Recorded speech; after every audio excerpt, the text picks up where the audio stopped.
Je vais te faire courir, moi, tu vas voir le rouquin là-bas. Fais les valises, on rentre à Paris. Moi, quand on m'en fait trop, je correctionne plus. C'est la réforme, oui, la chienlit, non. Je dynamite. Notre route est droite, mais la pente est forte. Je disperse. Je ventile. Je vous demande de vous arrêter. J'assume pleinement la responsabilité de cet échec. Aujourd'hui, on rapporte une histoire abracadabrantesque. Vous l'avez compris, c'est du sérieux. Win, the yes needs a no to win. Si vous ajoutez à cela le bruit et l'odeur, Je vous demande de vous arrêter. Bonne nuit, les petits. Faites de beaux rêves. Au revoir. Bonsoir à tous et bienvenue dans ce nouveau numéro de l'Hebdo Politique sur Sensation Yveline. Tout de suite, le sommaire de votre émission. L'Hebdo Politique, Nicolas Kirillovitz. Ce soir, je reçois Guy Malandin, maire socialiste de la ville de Trappes depuis 2001. Bonsoir. Bonsoir monsieur, bonsoir à vos auditeurs et auditrices. Bonsoir Guy Malandin, vous êtes né le 1er juin 1937 à Rouen, en Seine-Maritime. Au niveau national, vous avez été député de la 11e circonscription des Yvelines de 1981 à 1993 et de 2000 à 2002. Vous avez surtout un fort ancrage local dans les Yvelines. Comment vous êtes-vous retrouvé dans notre département d'ailleurs ? Tout à fait par hasard, en suivant tout simplement l'entreprise qui m'employait. Je travaillais dans une entreprise de bâtiment, travaux publics. C'est mon métier. Elle a eu des ennuis. Et puis après, je suis entré dans les bureaux d'études de la Caisse des dépôts et consignations qui étaient installés à Paris, puis qui sont venus s'installer à Trappes-en-Yvelines, là où est aujourd'hui la communauté d'agglomération. Donc je me retrouve lors des conseils syndicaux dans les bâtiments où je faisais des calculs et des plans. Un juste retour à la source. Alors dans les Yvelines, justement, vous avez été notamment conseiller général de 1976 à 1982, maire adjoint d'Elancourt de 1983 à 1995 ou encore maire adjoint de Trappes de 1995 à 2001, année durant laquelle, je l'ai dit, vous devenez maire. Lors des dernières élections municipales de 2008, vous êtes réélu maire dès le premier tour avec 54,7% des voix. Et au-delà de votre carrière politique, vous êtes aussi ingénieur du génie civil, vous l'avez dit, et vos domaines de prédilection sont la politique de l'eau, le logement et l'urbanisme. L'urbanisme, ça tombe bien puisque c'est l'un des thèmes que l'on abordera ensemble. L'autre, c'est le chômage, mais avant, c'est le Money Time. L'Hebdo Politique, le Money Time. On commence donc cette émission avec le Money Time. Alors le Money Time, c'est une série de questions-réponses rapides. Le but, monsieur le maire, c'est d'apprendre à mieux vous connaître, aussi bien sur le plan politique que personnel. On testera un petit peu également vos connaissances en matière d'actualité. Vous êtes prêts ? Et si vous voulez, oui. On verra bien si ça fonctionne. Voilà, on verra bien. Près d'un salarié sur 10 déteste son job. Dans quel pays du monde trouve-t-on, selon vous, les salariés les plus mécontents ? Sans doute dans les métiers où il y a un appel à une utilisation intellectuelle devant un écran en permanence toute la journée. Et selon vous, dans quel pays ? Parce que le pays, en fait, c'est au Royaume-Uni. Et les plus heureux, c'est au Canada. Oui, le métier, ça me paraît... Moi, j'ai pas lu une chose, mais pas de souci. J'imagine que passer sa journée devant un écran d'ordinateur, ça doit pas être forcément passionnant. J'en suis sûr. Pour Marine Le Pen, présidente du Front National, les municipales et les européennes doivent être un tremplin pour faire du FN, je la cite, le premier parti de France. Pour vous, le FN, premier parti de France, est-ce que c'est logique, inévitable ou problématique ? Ce serait une catastrophe, tout simplement. Dans le monde, près d'un habitant sur 5 utilise les réseaux sociaux. Guy Malandin, aucune trace de vous, ni sur Twitter, ni sur Facebook. C'est pas votre truc, Internet ? C'est pas du tout mon truc. Moi, je rencontre les gens, je parle avec eux et j'échange avec eux verbalement ou par écrit. 71% des Français arrêtent l'eau pour se savonner ou se laver les cheveux. Un Français passe en moyenne 8 minutes et 53 secondes, c'est précis, sous sa douche.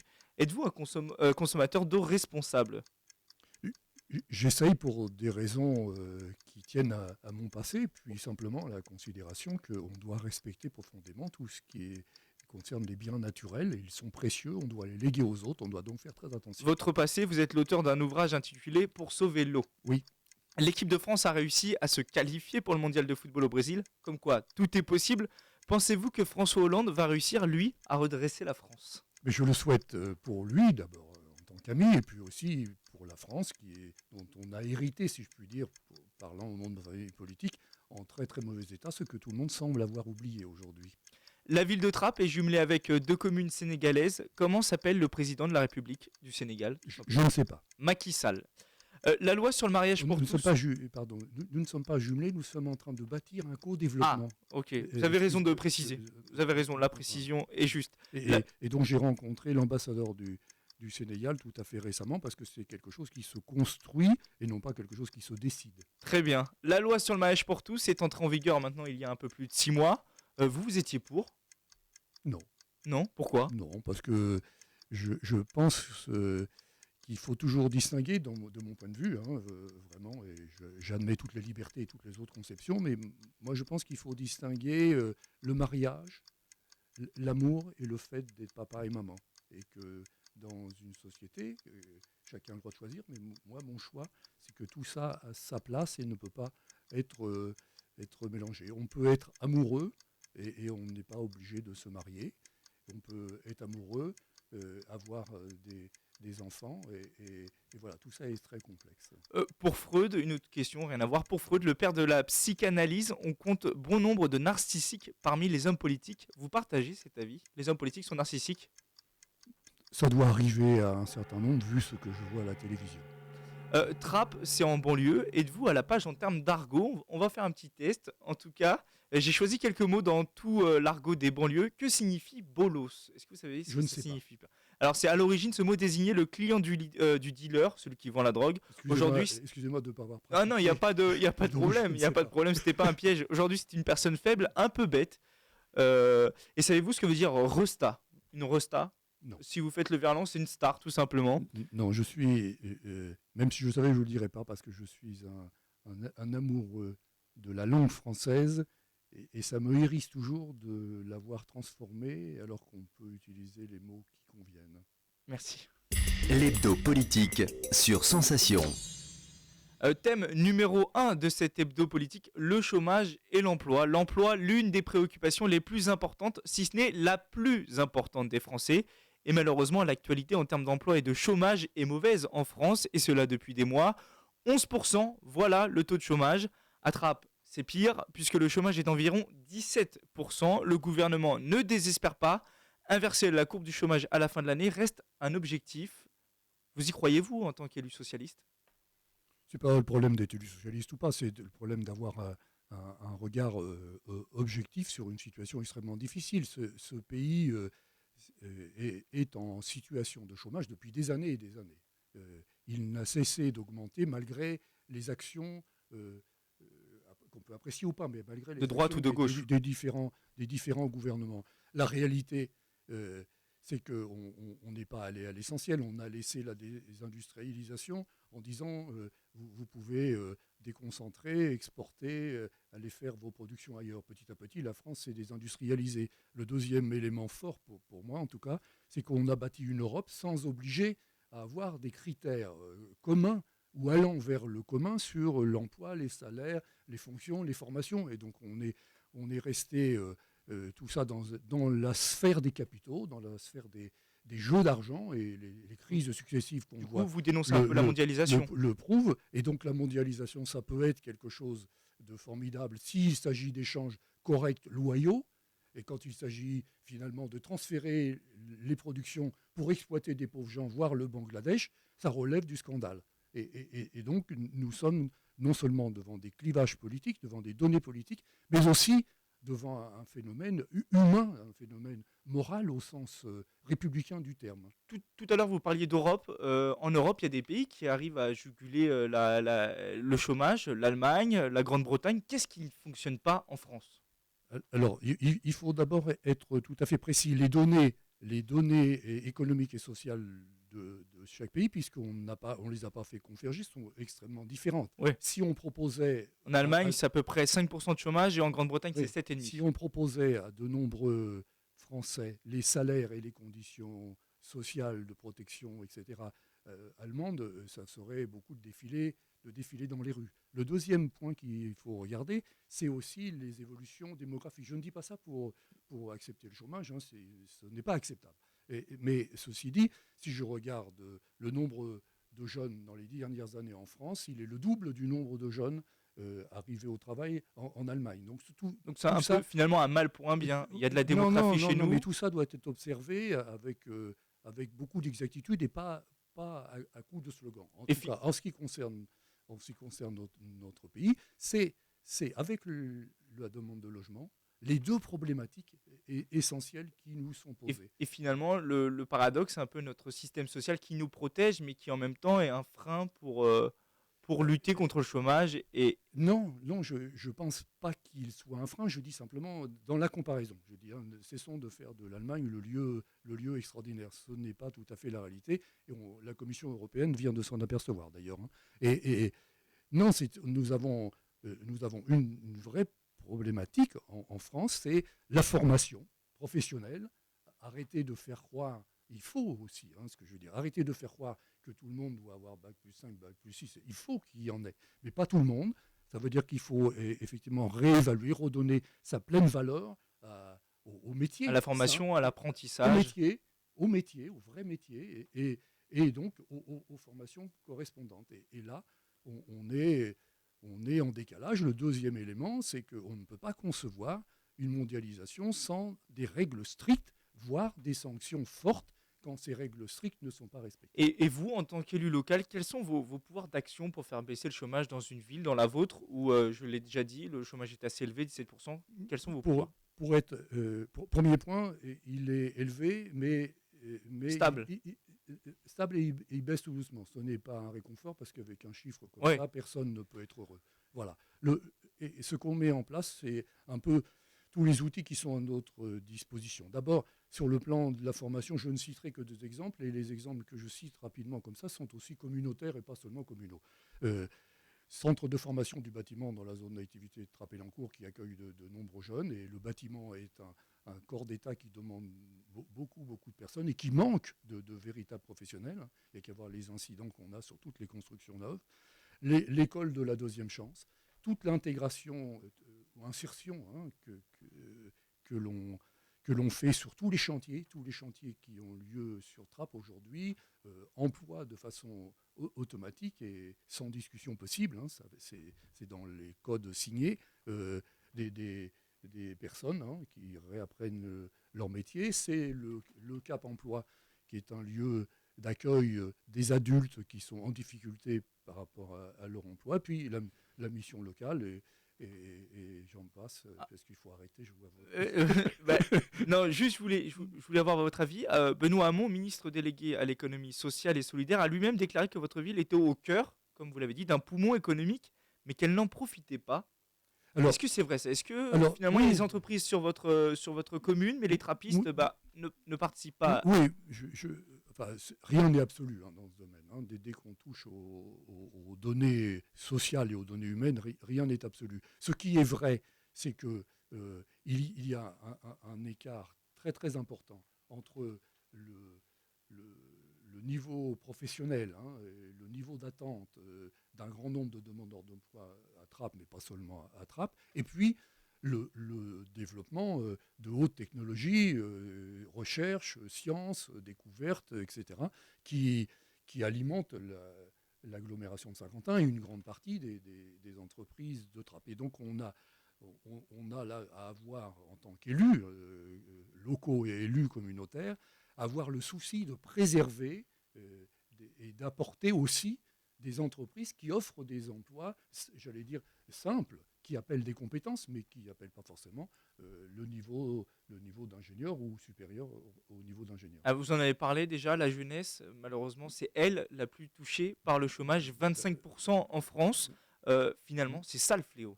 C'est ça le vrai fléau. Ça rejoint ce que je vous disais. On a devant nous, au-delà des débats de caractère politique nationaux et internationaux, en tout cas localement, nous avons devant nous à faire l'adéquation entre la formation professionnelle, qu'elle soit éducation nationale ou qu'elle soit à travers les syndicats d'entreprises comme le CFA du bâtiment, et puis les entreprises qu'on accueille.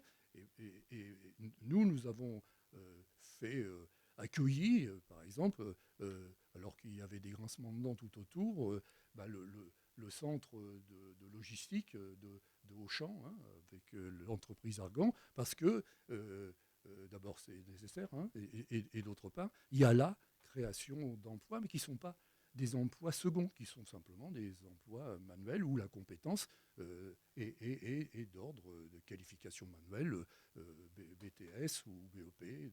Voilà. L'hebdo politique. Au municipal de mars prochain, Guy Malandin, vous serez notamment opposé à Othman Nasrou, candidat à Trappes avec le collectif Trappes Citoyens et le soutien UMP, UDI, Modem. Mais vous aurez également pour adversaire un communiste, Luc Miseret. Nous l'avons interrogé. Écoutez-le, il évoque l'un des dossiers chauds du moment, la réforme des rythmes scolaires. Nous, depuis le début, on a alerté la municipalité sur le fait qu'il ne fallait pas, à notre sens, se précipiter pour différentes raisons, mais dans le même temps que nous étions tout à fait d'accord avec l'idée qu'il fallait revenir à ces 4 jours et demi qui sont meilleurs pour l'équilibre de l'enfant et ses apprentissages. Et d'ailleurs, à ce titre-là, l'association Trappes Citoyens, qui en même temps va être, dont le leader va être soutenu par l'UMP pour les prochaines municipales, est complètement discréditée dans ce qu'elle soulève pour s'opposer à la municipalité actuelle, eux, ils revendiquent les 4 jours et que ça a été une catastrophe pour l'éducation des enfants. Donc, eux, ils sont complètement discrédités par rapport à ça. Nous, on a attiré l'attention de la municipalité sur le fait qu'il ne fallait pas se précipiter. D'abord, parce que cette loi, elle aussi, elle a été faite un petit peu, à notre sens, dans la précipitation. Donc, on aurait pu prendre le temps de l'élaborer encore mieux. Toujours est-il que il nous semblait qu'il fallait surtout, pour que la mise en place de cette loi réussisse, associer davantage la population. Or, le choix qui a été fait n'était pas du tout celui-là. D'ailleurs, on nous l'a expliqué en nous disant qu'il voulait consulter des soi-disant spécialistes. Ce qui caractérise les spécialistes, c'est que vous en retrouvez toujours un qui vous dit le contraire du premier, donc c'est un petit peu particulier, et qu'en aucun cas il y a eu une volonté d'associer suffisamment. Et donc, il y a eu une décision qui a été prise, et puis après, s'est engagée la concertation. C'est ce que la municipalité nous a expliqué, et nous, on considère que c'est une drôle de manière d'exercer la démocratie.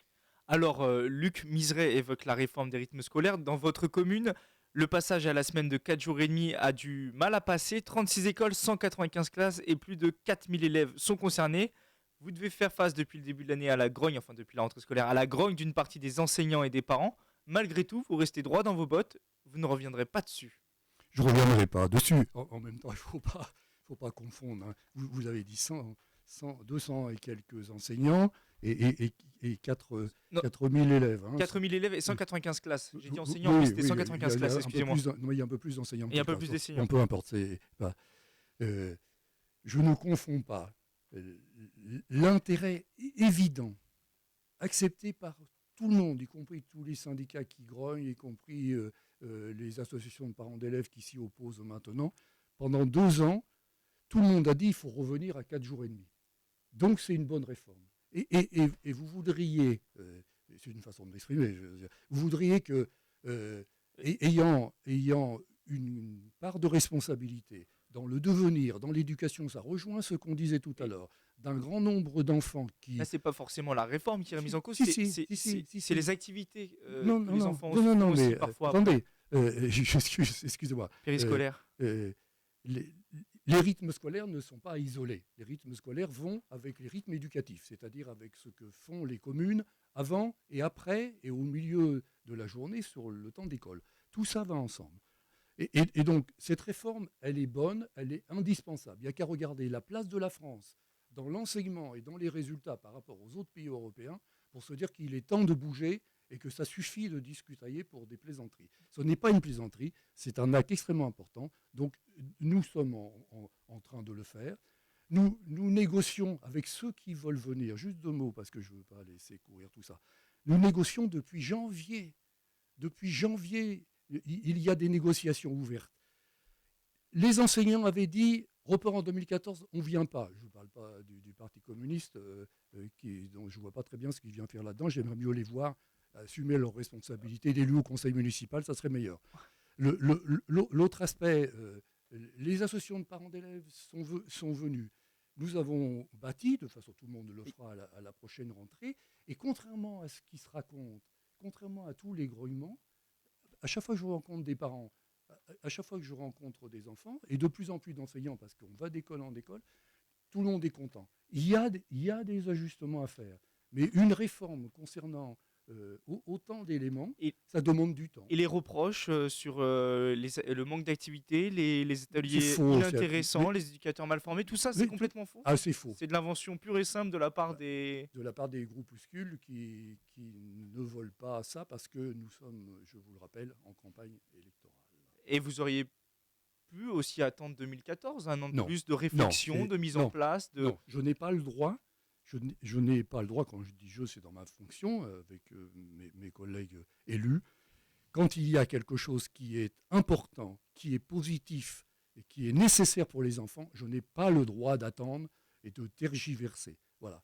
J'ai le devoir de mettre en œuvre et j'ai le devoir d'ajuster, de réformer, de changer. Exemple, il y avait un problème de temps d'études. Nous sommes en train de le régler avec les enseignants chargés des études. Voilà. On l'a bien compris, vous êtes convaincu. Je suis convaincu, oui. Dans un instant, on évoquera avec vous la rénovation urbaine et le cadre de vie à Trappes, mais tout de suite, place à la musique sur Sensation.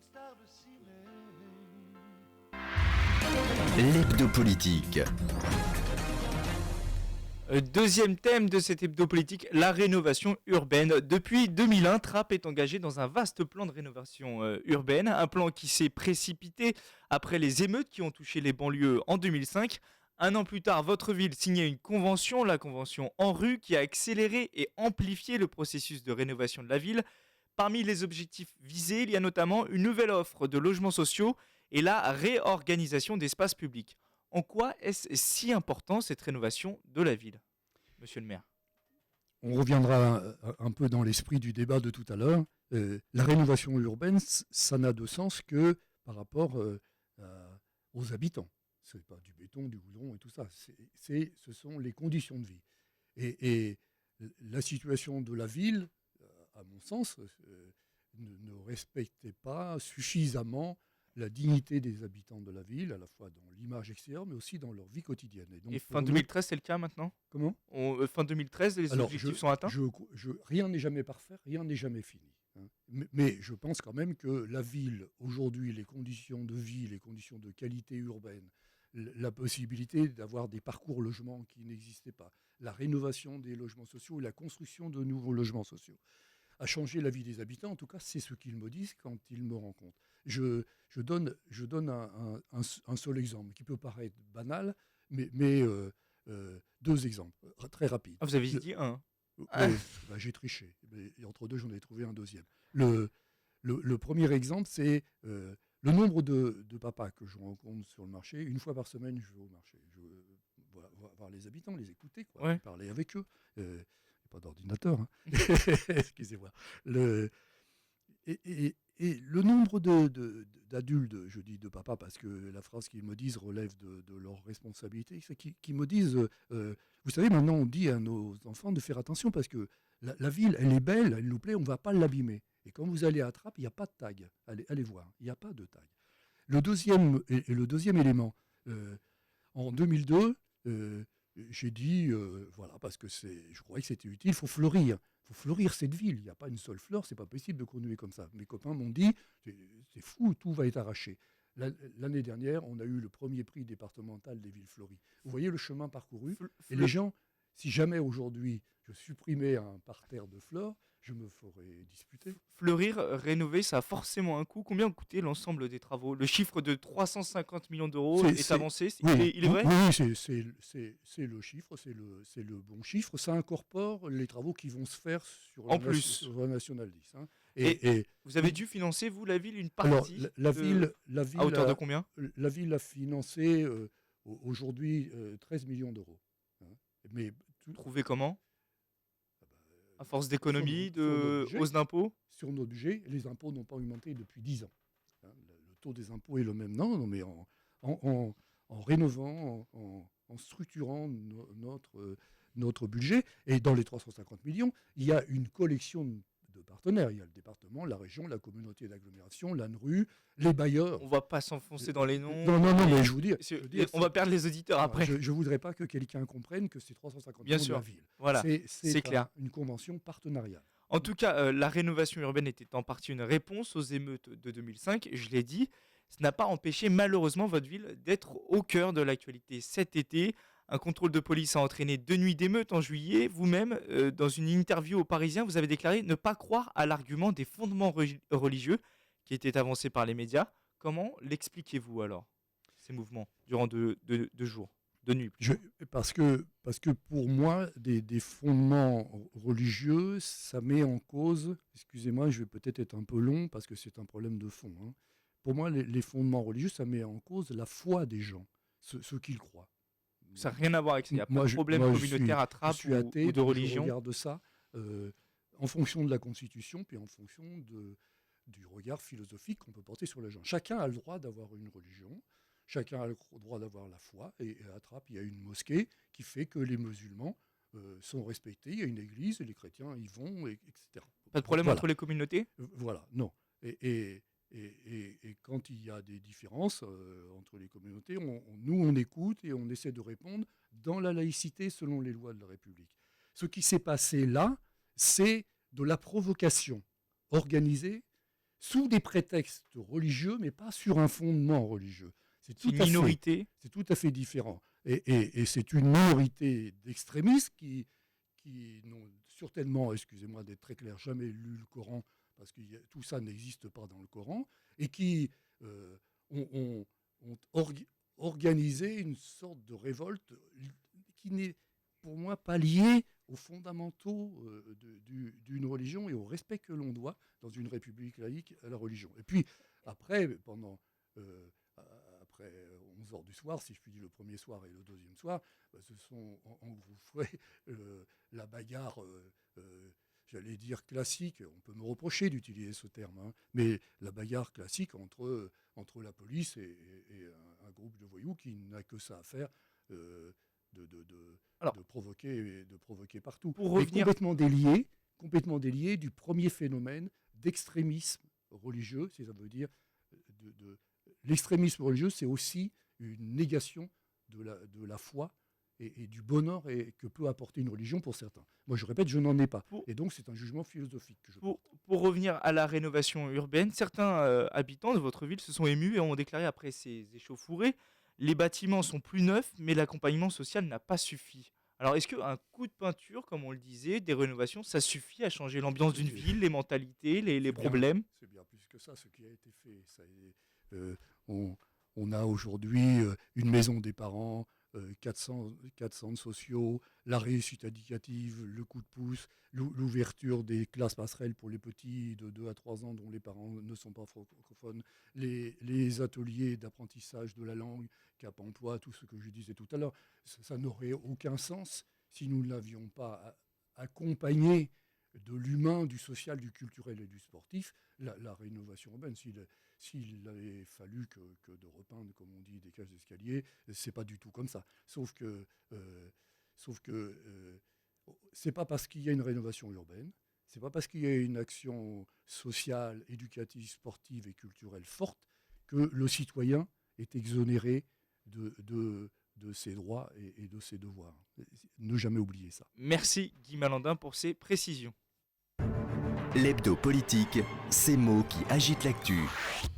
Et comme chaque semaine avant de se quitter, on s'intéresse dans l'hebdo politique à ces mots qui agitent l'actualité. On les retrouve partout, dans la presse, à la télé, à la radio. Et pour mieux les comprendre, nous les décryptons avec Jean-Pierre Duclos, l'un des auteurs de l'abécédaire de la citoyenneté. Cette semaine, il s'agit de l'expression cote de popularité. Cote de popularité, excusez-moi. Ah, ça, c'est le b.a.-ba du monde politique. Chacun surveille sa cote de popularité comme vous, comme moi, comme Dupont, comme Durand surveille sa température. Bon, mais la cote de popularité, c'est une photographie à un moment donné. C'est-à-dire que les instituts de sondage, tels qu'ils fonctionnent aujourd'hui, sont parfaitement respectables et sérieux.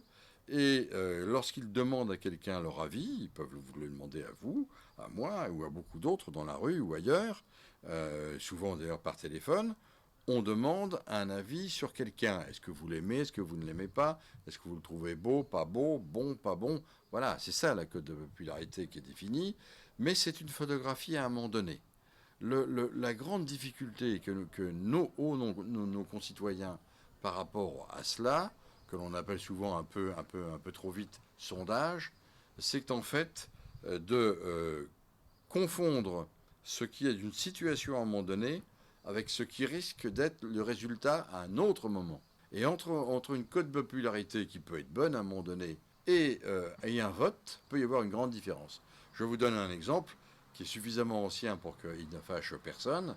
Une personnalité politique les plus populaires à un moment donné, ça a été Simone Veil. Simone Veil qui était hyper populaire compte tenu de sa vie, de son engagement à tout point de vue, à la fois pendant la guerre et ensuite comme ministre, et pour un grand nombre de sujets, candidate cette année-là à des élections européennes, a fait un score nettement plus modeste que le score de popularité qu'elle pouvait avoir, ce qui veut dire que la popularité n'est pas forcément l'adhésion à un vote, c'est un peu le respect à une personne. Voilà. Mais encore une fois, c'est une photographie à un moment donné, et ce qui se fait dans les instituts de sondage, et c'est cela qu'il est intéressant de regarder, c'est ce qu'on appelle les courbes, c'est-à-dire si vous avez une cote de popularité qui à un moment donné continue de monter mois après mois, ou continue de descendre mois après mois. Ça vous donne des indications. Alors, François Hollande bat des records, lui, d'impopularité. Seulement 20% d'avis favorables. Ça n'était jamais arrivé à un président sous la Ve République. Peut-il encore inverser la tendance, selon vous ? Là, si j'en crois à l'expertise qui vient d'être faite, Ouais, oui, je le souhaite, je l'espère, parce que ce n'est pas lié à une personne. Pour moi, c'est aussi lié à une image du pays, puis à un climat social et un climat culturel dans le pays qui aujourd'hui n'est pas bon. Et donc, le travail, il est là-dessus. En tout cas, humblement, la place où je suis, sans référence partisane, je considère que dialoguer, parler avec les personnes, c'est aussi leur apporter un réconfort, une explication, ce qui n'empêche pas leur choix. Peut-être ce n'est pas une cote de popularité, mais c'est une cote d'affection, de reconnaissance. Qu'est-ce qui ne marche pas finalement avec François Hollande ? Qu'est-ce que les Français ne comprennent pas chez lui ? Ses idées, sa façon d'agir, son manque de communication ? Selon vous, toujours selon vous. Oui, moi on se connaît depuis longtemps, et à la fois son intelligence, son humour, ça ne suffit pas. Moi je pense qu'il y a un premier point, on n'a pas, et ça je l'ai dit tout à l'heure, et j'y tiens parce que c'est une vérité, on n'a pas assez dit aux Français la situation dans laquelle on a trouvé le pays. Quand même, donc il pâtit encore de... Même un an et demi plus tard, c'est encore la faute du quinquennat de Nicolas Sarkozy. Il y a 5 ans de boulot pour redresser ça. Vous savez, j'ai parlé tout à l'heure de la ville. Moi, j'ai mis 2 mandats à faire ce qu'elle est aujourd'hui. D'accord. Et il y a, à mon avis, une erreur de stratégie. Je le dis fraternellement, mais avec fermeté. Il y a une erreur de stratégie quand on est dans une situation comme celle qu'on a trouvée, et qui continue dans un système international extrêmement complexe, alors on a un gouvernement rétréci de gens qui ont de l'expérience et qui vont dans une stratégie droit au but. Et c'est, à mon avis, trop difficile et incompris par les gens quand les responsabilités et les pouvoirs sont dissous ou répartis entre 35 personnes, je crois. Et donc, ce que je souhaite, c'est un gouvernement d'action rétréci, efficace, expérimenté. L'hebdo politique, Nicolas Kirillovitz. Voilà, c'est la fin de cet hebdo politique. Merci Guy Malandin d'avoir participé à cette émission. Merci à vous de m'avoir invité. Quant à vous, chers auditeurs, on se retrouve la semaine prochaine sur Sensation Yvelines à partir de 18h. Je recevrai Alexis Biette, maire UMP de Voisins-le-Bretonneux. Bonne fin de week-end et bonne semaine à tous. L'hebdo politique sur Sensation.